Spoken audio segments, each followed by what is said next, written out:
hanya semua yang sudah terjadi, semua yang sedang terjadi, semua yang akan terjadi sudah ditulis oleh Allah Subhanahu wa taala dalam satu kitab namanya Lauhul Mahfuz. Pena telah diangkat dan tinta sudah kering. Ini adalah menanamkan keyakinan kepada kita supaya kita ini tambah mantap yakin kepada Allah Subhanahu wa taala. Kemudian yang kedua, masalah ubudiyah, ibadah. Hadirin yang dirahmati oleh Allah taala, ubudiyah yang dikehendaki, ibadah yang dikehendaki adalah mencontoh kepada baginda Rasulullah sallallahu alaihi wasallam. Terus Bapak Ibu ingkang dipun rahmati Allah, kula panjenengan sami nika ingkang dipun kehendaki punika nalikanipun damel amal ibadah nyontoh ingkang dipun damel dening baginda Rasulullah sallallahu alaihi wasallam. Sebaik apapun apabila tidak ada contoh, mungkin menurut kita baik gitu ya. Menurut kita baik, namun ketika tidak dicontohkan Rasulullah, tidak ada dasar dari Rasulullah, maka nanti malah kurang baik gitu. Hadirin dirahmati oleh Allah Subhanahu wa taala, contoh salat itu baik. Salat itu baik. Salat subuh misalkan. Rasul mencontohkan ya, misalkan salat subuh 2 rakaat. Baik. Namun ketika dia buat sendiri, ya, saya kuat, saya tambah sendiri, jadi tidak baik. Belum lagi ibadah-ibadah yang lain. Makanya syarat yang kedua, ubudiyah, ibadah, ini harus mencontoh pada baginda Rasulullah sallallahu alaihi wasallam. Kemudian yang ketiga, yang pertama tadi imaniyah, iman kuat lurus kepada Allah Subhanahu wa taala. Yang kedua yaitu ubudiyah, ibadah sesuai dengan contoh Rasulullah SAW. Yang ketiga muamalah. Jadi yang mulia, ini yang harus kita perhatikan. Muamalah, dalam bermuamalah kita harus tahu, bisa membedakan mana yang halal, mana yang haram, mana yang subhat ya. Karena terkadang orang ini mengeluh, kenapa doa-doaku tidak dikabulkan, kenapa doa-doaku tidak didengar Allah. Ternyata dalam perutnya ada makanan yang haram. Pernah suatu ketika ada seorang berpakaian kusut, penampilannya, bajunya sangat sederhana, berdoa kepada Allah, ya Rabb, ya Rabb, ya Rabb. Namun doanya tidak dikabulkan. Kenapa? Ternyata dia tidak hati-hati dalam makanan. Maka saudaraku yang dirahmati oleh Allah Ta'ala, Bapak Ibu rahimakumullah, syarat supaya Allah Ta'ala mendengar doa-doa kita tidak kalah pentingnya, yaitu kita menjaga makanan kita. Kita terus atos-atos dengan makanan yang haram, dengan makanan yang subhat. Kemudian juga dalam bermuamalah jauhi yang namanya riba ya. Ternyata mohon maaf, saat ini riba itu dianggap biasa ya. Memang itu betul salah satu ciri dekatnya hari kiamat, itu riba merajalela. Dia dirahmati oleh Allah Subhanahu wa taala, jauhi riba. Ya, jauhi riba. Kenapa? Karena orang yang terus-menerus ketika diingatkan kok sudah berkali-kali tetap dia keras, maka sama halnya dia ini menantang Allah dan Rasul. Maka saudaraku yang dirahmati oleh Allah Subhanahu wa taala, kemarin saya berjumpa dengan Laskar Anti Riba. Jadi ini menolong. Jadi saya kemarin diundang ke Klaten, di sana ada lembaga bantuan hukum bagi teman-teman yang mau hijrah dan dia terbelit hutang karena riba, akan dibantu negosiasinya sampai selesai. Jadi contoh, misalkan kita sudah terlanjur riba umpamanya, dan kita bertobat, bagaimana caranya? Nanti akan dibantu untuk mengurusnya. Maka hati-hati ketika kita sudah tahu, jangan sampai kita berkecimpung atau mengambil atau pinjam yang ada ribanya. Kalau sudah terlanjur bagaimana? Ya, kalau sudah terlanjur saya bisa membantu menjembatani, ya, saya hanya melewatkan maksudnya. Bagi yang sudah terlanjur riba, nanti saya bantu untuk negosiasinya dengan lewat saudara-saudara kita yang ada di Klaten. Dan ternyata banyak yang berhasil. Kemarin saya ngobrol juga, ternyata banyak yang berhasil dengan cara membayar sebanyak yang dia pinjam saja. Jadi tidak ada bunga-bungaan seperti itu. Hari yang dirahmati oleh Allah Ta'ala. Kemudian ciri selanjutnya yaitu wa idza dzikrullah wajilat qulubuhum wa idza tuliyat 'alaihim ayatuhu zadatuhum wa 'ala rabbihim yatawakkalun. Ciri-ciri orang yang beriman yaitu kepada Allah orang tersebut bertawakal, pasrah, berserah diri hanya kepada Allah Subhanahu wa taala. Terkadang lilitan-lilitan ekonomi, ya, membuat orang ini lupa kepada Allah. Kisah nyata, ada seorang ini sudah terlanjur punya hutang. Ya, lilitan ekonomi ini bisa membawa seorang tersebut kepada sikap sifat yang menyebabkan dia ini lupa kepada Allah. Kemudian singkat cerita dia pergi ke Probolinggo. Ini kisah nyata. Dia pergi ke Probolinggo ke suatu dukun. Dia dikasih amalan supaya mengambil tanah. Ini yang diceritakan saya sendiri, yang diceritakan juga orangnya masih hidup gitu. Mengambil tanah, jadi dia pergi ke dukun bagaimana caranya menggandakan rezeki gitu, Pak. Ini kasus aneh. Dia disuruh oleh dukun sebut, nanti ketika kamu pulang dari sini, ketika kamu lewat sebuah kuburan yang baru selesai dikubur, artinya kuburan yang masih baru, kamu ambil tanahnya, kamu bawa pulang. Dia kisahnya kan. Lajeng betul ketika itu dia bawa satu kresek itu, dibawa pulang. Karena ini sudah mentalnya sudah tidak ada, yakin sudah tidak ada. Kemudian sampai di rumah dia mandi. Dan disitulah kata dia yang cerita dia seperti ada suara yang mengatakan kembalikan tanah saya, seperti itu. Betul itu orangnya sini. Ini apa hadirin? Karena akidahnya sudah rusak dulu, keyakinannya, tawakalnya kepada Allah sudah rusak dulu. Ya. Maka saudaraku yang dirahmati oleh Allah Ta'ala, orang yang beriman dia bertawakal kepada Allah Subhanahu wa Ta'ala, pasrah bersandar hanya kepada Allah Subhanahu wa Ta'ala, bahwasanya ketika Allah menetapkan rezeki kita, ya, rezeki kita tidak akan berkurang dan tidak akan bertambah, dan tidak akan dimatikan Allah kalau jatah rezeki kita ini masih. Ya, jadi kalau jatah rezeki kita ini masih, maka orang ini tidak dimatikan Allah. Ketika orang mati, oh berarti jatah rezekinya memang sudah habis. Ya. Ini adalah yakin dalam diri kita. Sedangkan dirahmati oleh Allah Subhanahu wa Ta'ala, ya, ketika kita meyakini bahwasanya jatah rezeki kita yang Allah berikan kepada kita, yang Allah tetapkan kepada kita, tidak akan berkurang, tidak akan bertambah, sesuai dengan sudah ditulis Allah, ya, dia akan tenang, dia tambah yakin kepada Allah Subhanahu wa Ta'ala.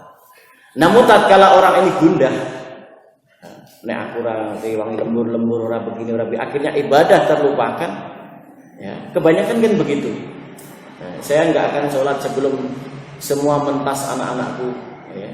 Kalau tidak akan sholat sebelum hutang-hutang saya lunas, seperti itu. Ini adalah kesalahan yang fatal yang dibuat oleh hambanya Allah tersebut. Maka dia dirahmati oleh Allah Ta'ala, Bapak Ibu yang dirahmati oleh Allah Ta'ala, ya, tawakal kepada Allah ini penting, yakin kepada Allah ini penting, menyandarkan diri kepada Allah ini penting. Supaya apa yang beliau? Supaya kita ini tergolong orang yang beriman. Wa 'ala rabbihim yatawakkalun. Ya, dia bertawakal kepada Allah Ta'ala, berprasangka baik kepada Allah Subhanahu wa Ta'ala. Ingat ada satu cerita ketika orang ini berprasangka baik kepada Allah Ta'ala, pasti dia ini hakikatnya terakhir ini akan bersyukur. Ya. Ada sebuah kisah yang menarik. ada dua orang bersaudara, ini jualannya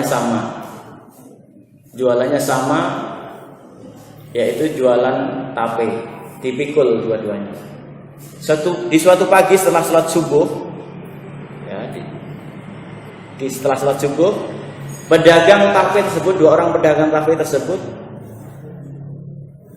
berangkat ke pasar menyeberangi pematang jalan sebelum naik kendaraan. Ya, jadi misalkan kendaraannya tengtapan diko, enten galengan tipikul mlaku teng sawah. Suatu ketika salah satunya sing mikul kalau delalah, salah satunya pikulannya patah. Sehingga apa? Dagangannya numplak ke sawah ketika itu sawah baru banyak air atau banyak lendute. Maka saudara yang mulia, coba bayangkan nalikanipun enten tiyang sing ajeng dodolan lebih mangkat gitu. Lajeng napa niku tekan tengah dalan pikulane ceklek tapene numplak kabeh. Pripun sedih boten? Nah, mesake to. Kemudian dia sedih sekali, kenapa jadi begini? Akhirnya pulang enggak jadi jualan. Enggak jadi jualan. Dia sedih. Menyesali nasibnya, kenapa seperti ini. Maka saudara yang mulia, setelah pulang 2 jam berikutnya dia dengar kabar angkutan yang biasa dia tumpangi ke pasar mengalami kecelakaan dan semua korbannya masuk rumah sakit. Dia baru berkata apa? Alhamdulillah. Ya. Kenapa kemudian? Kenapa kok alhamdulillah? Ya Allah, ternyata dia dengan jatuhnya patahnya pikulannya tadi, Allah memberikan keselamatan. Maka hari mulia, inilah hikmah tatkala kita berprasangka baik kepada Allah Subhanahu wa taala. Wa 'ala rabbihim yatawakkalun. Hadiah dirahmati oleh Allah taala, memang benar hidup ini ujian dari Allah Subhanahu wa taala. Asring kita mirengaken nasihat para alim ulama, alladzi khalaqal mauta wal hayata liyabluwakum ayyukum ahsanu amala wa huwal azizul ghafur.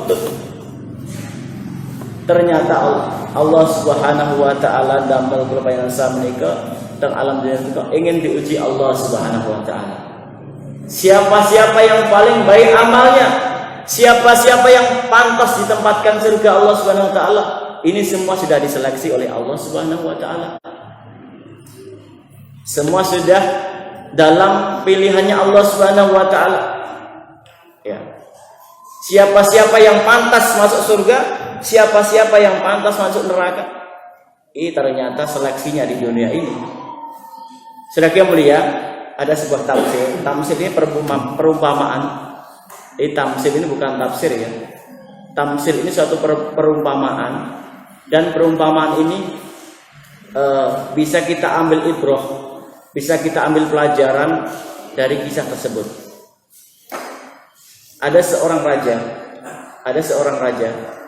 Ini mempunyai putri yang sangat cantik, putri mahkota yang sangat cantik.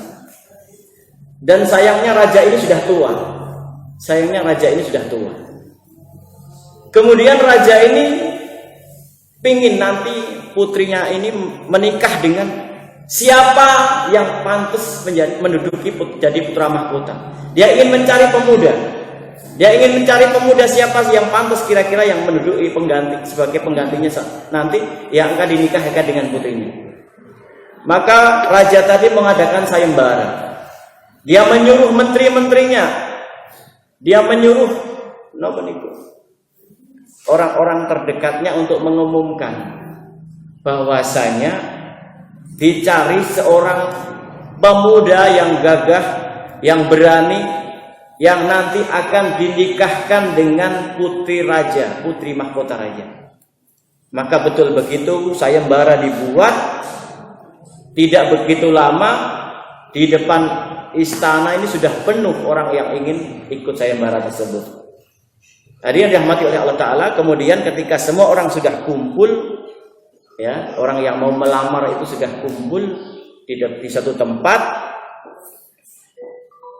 Kemudian di satu tempat yang lain raja beserta putrinya dan menteri-menterinya di tempat yang lain. Di situ ada sungai kecil.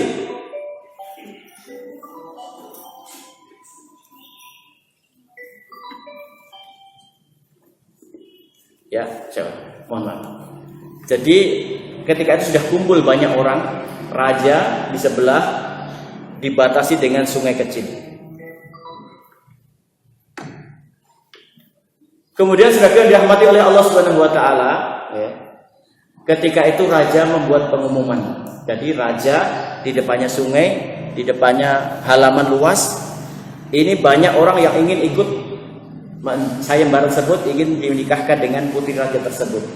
Kemudian raja tadi memberikan pengumuman, wahai pemuda, siapa di antara kalian yang ingin saya nikahkan dengan putri saya? Maka semua serempak tanpa dikomando, saya wahai Tuan Raja. Sekali lagi diulangi, siapakah yang ingin saya nikahkan dengan putri saya? Maka semua serempak, saya Tuan Raja. Baik, sekarang saya ingin menguji di antara kalian siapa yang pantas menikah dengan putri saya.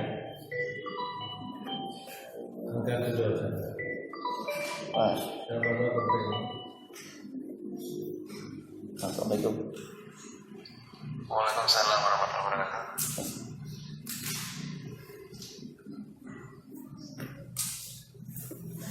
Baik, ada pasien.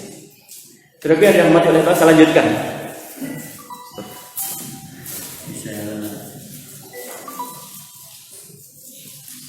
Saya matikan dulu apinya. Ini Anjarian.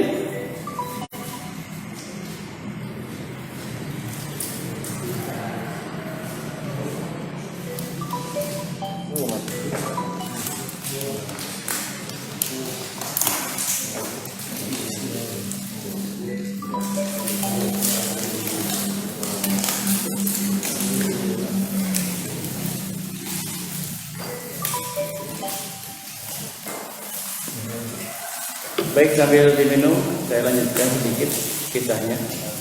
Baik-baikku yang dirahmati oleh Allah Subhanahu wa taala. Kemudian raja tadi mengatakan, siapa yang pantas kira-kira saya nikahkan dengan putri saya?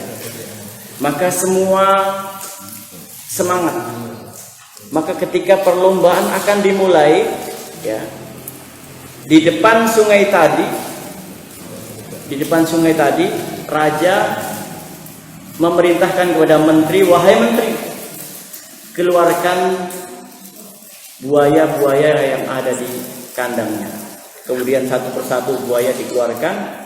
Kemudian ternyata begitu kecilnya nyali-nyali pemuda-pemuda tadi yang sudah ingin menikah dengan putri raja tadi. Kemudian satu persatu pergi meninggalkan arena tadi. Di saat berdesak-desakan seperti itu, ternyata ada satu orang yang tidak sengaja terjatuh di tempat tadi, di sungai tadi yang ada buaya-buaya tadi.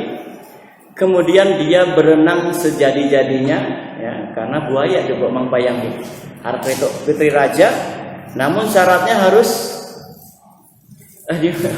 berenang dengan apa? Melewati sungai yang penuh dengan buaya. Sama saja dia memasukkan diri ke dalam kebinasaan.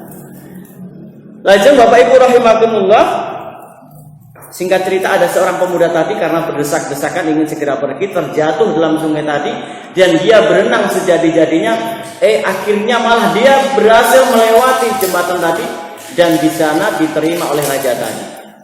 Namun dia tidak sadar, iki urip apa mati gitu. Maka saudara mulia, ketika itu dia dibanggakan raja. Memang kamu adalah pemuda yang pemberani gitu. Namun dia tidak sadar antara hidup dan mati. Kemudian sebelum ditutup sayembara, raja kembali memanggil pemuda-pemuda tadi. Wahai pemuda-pemuda tadi, kumpul semua. Ini saya sudah mendapatkan orang yang akan saya nikahkan dengan putri saya. Ketahuilah bahwasanya buaya-buaya yang saya suruh keluarkan oleh menteri-menteri saya adalah buaya-buaya karet, buaya-buaya palsu. Saya hanya ingin menguji kalian Kira-kira siapa yang pantas? Siapa yang berani? Akhirnya apa yang mulia? Semua baru menyesal. Menyesal manggone apa? Manggone mburi. Nek teng ngarep namine apa? Pendaftaran. Maka semua menyesal, semua getun, semua gelo. Kenapa kok mongke? Inilah manusia hakikatnya. Allah sebenarnya ingin menikahkan kita dengan bidadari dari surga. Namun diuji oleh Allah Ta'ala dengan masalah. Diuji dengan ini, diuji dengan itu. Terkadang orang sudah putus asa duluan. Padahal ujian-ujian ini ingin memantaskan kita. Kira-kira ini pantas kok enggak dimasukkan surga. Seperti itu ya. Maka sedekah yang mulia, duduknya kita di sini mungkin lelah, capek, ya. Maka harus punya yakin di balik lelah saya, di balik capek saya di masjid ini. Nah, maka disitulah wujud ketaatan kita kepada Allah Subhanahu. Ininya taat saja kok kita ini. Ya, intinya taat saja. Ketika kita taat, Allah ngendika, "Wa in tuti'u tahtadu." Ketika engkau taat, maka Allah akan berikan hidayah. Coba kalau Allah sudah berikan hidayah, selesai semua masalah. Ketika Allah sudah tolong kita, maka tidak ada yang namanya masalah. Maka saudara yang dirahmati oleh Allah Ta'ala, ya, sesibuk apapun kita, kegiatan-kegiatan kita, maka jangan lupa sibukkan diri kita juga dalam perkara agama. Sudah banyak dibuktikan orang-orang terdahulu, ketika dia menyibukkan dalam perkara agama, Allah akan berikan kemuliaan, Allah akan angkat derajatnya. Ini janji-janji Allah Subhanahu wa Ta'ala. Maka saudara yang dirahmati oleh Allah Subhanahu wa Ta'ala, pada pertemuan yang singkat pagi ini saya garis bawahi, yang pertama, mari kita luruskan keyakinan kepada Allah Subhanahu wa Ta'ala. Jangan ada keyakinan yang lain selain Allah Subhanahu wa Ta'ala. Alladzina amanu wa lam yalbisu imanahum bizulmin ulaika lahumul amnu wa hum muhtadun. Yang kedua, ibadah kita mencontoh Rasulullah SAW. Yang ketiga, dalam muamalah harus jelas mana halal, mana haram, mana riba. Segera tinggalkan, tidak usah ragu-ragu. Pasti Allah akan ganti yang lebih baik. Dan yang keempat yaitu muasyarah, dalam hidup bermasyarakat, dalam hidup bertetangga. Jangan sampai kita membuat suara-suara yang tetangga kita nggak suka. Mungkin kita suka dengan, mohon maaf, mungkin kita suka dengan lagu-lagu atau musik, tetangga kita nggak suka, maka cukup dengarkan sesuai dengan yang kita suka saja. Itu hak tetangga. Atau kita mungkin mendirikan bangunan, jangan sampai sinarnya menghalangi, sinar matahari menghalangi rumah kita, menghalangi tetangga kita. Atau airnya jatuh, air talang kita jatuh ke rumah tetangga tanpa seizinnya. Atau pohon-pohon kita mengganggunya, itu hak tetangga. Kemudian ini adalah muasyarah dan akhlak sesuai dengan contoh Rasulullah SAW. Rasul senantiasa mencontohkan yaitu akhlakul karimah, akhlakul adimah, akhlak yang karim, akhlak yang agung, yaitu senantiasa memuliakan alim ulama, memuliakan orang tua, ya, menghormati yang lebih tua, menyayangi yang lebih muda. Ini akhlak yang dicontohkan Rasulullah. Rasul ketika sama anak-anak kecil saja untuk salam loh. Ya, Rasul tidak sama. Ketemu anak-anak saja untuk salam. Ketika Rasul berjabat tangan, Rasul tidak akan melepaskan sebelum melepaskan duluan yang dijabat tangan tersebut. Ya. Maka sudah dirahmati oleh Allah Ta'ala, ini adalah ringkasan yang saya sampaikan. Semoga Allah Ta'ala meridai kita dan kita bisa mengambil hikmah, dan saya juga dengan juga bisa mengambil pelajaran atau mengambil hikmah dari yang saya sampaikan tadi. Semua yang benar datang dari Allah Subhanahu wa Ta'ala, kekurangannya mohon diikhlaskan dan dimaafkan. Kita tutup dengan kafaraah majelis. Subhanakallahumma wa bihamdika asyhadu an la ilaha illa anta astaghfiruka wa atubu ilaik. Assalamualaikum warahmatullahi wabarakatuh.